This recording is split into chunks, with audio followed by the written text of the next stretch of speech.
வணக்கம் நண்பர்களே. ஆகஸ்ட் மாதம் உங்களை மகிழ்வுடன் வரவேற்கிறது. இந்த ஆண்டில் இதுவரை வாழ்க்கை நம்மை பல ஏற்ற தாழ்வுகள் வழியாக கொண்டு சென்றிருக்கலாம்.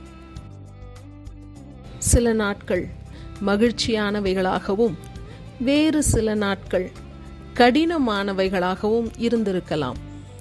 இருப்பினும் நம்மை தொடர்ந்து முன்னோக்கி செல்ல வைப்பது நம்பிக்கை மட்டுமே.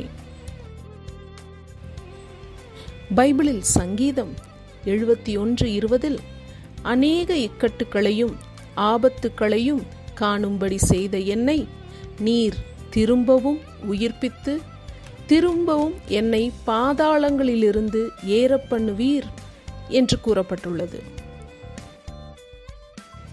நம்மில் பலருக்கும் கடந்த 7 மாதங்கள் எளிதாக அமையவில்லை.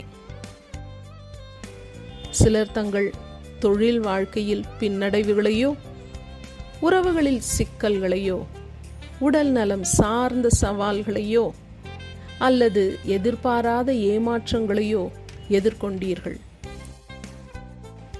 இந்த புதிய மாதம் உங்களுக்கு மீண்டும் எழுந்து நிற்பதற்கான வாய்ப்பை அளிக்கிறது. உன் கடந்த காலத்தை விட்டுவிடு, உனக்காக நான் புதிய காரியங்களை தயார் செய்துள்ளேன் என்று ஆண்டவர் கூறுகிறார்.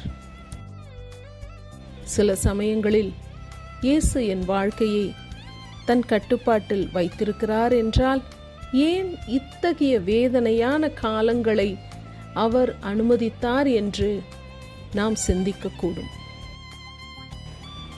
நண்பர்களே, இயேசு எப்போதும் எல்லாவற்றையும் தன் கட்டுப்பாட்டிலே வைத்திருக்கிறார்.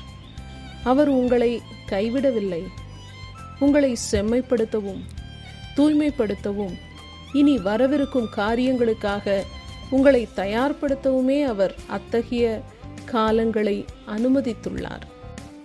இன்று நீங்கள் எந்த நிலையில் இருந்தாலும் இயேசுவால் உங்கள் வாழ்க்கையை சீரமைக்க முடியும். அவரால் உங்கள் வேதனையை ஓர் அர்த்தமுள்ள நோக்கமாகவும் உங்கள் எதிர்காலத்தை உங்கள் கடந்த காலத்தை விடவும் அழகானதாகவும் மாற்ற முடியும். எனவே ஆண்டவர் உங்களுக்காக வைத்திருக்கும் அந்த அழகான எதிர்காலத்தை காணும் நம்பிக்கையை இழந்து விடாதீர்கள். உங்கள் வாழ்வு சீரமைக்கப்படுவதை நீங்கள் காண்பீர்கள். இந்த ஆகஸ்ட் மாதம் உங்களுக்கு ஆசீர்வாதமானதாக அமையட்டும். உங்கள் நம்பிக்கையை இழந்திடாதீர்கள். ஆண்டவர் உங்கள் வாழ்க்கையை மீட்டெடுப்பார்.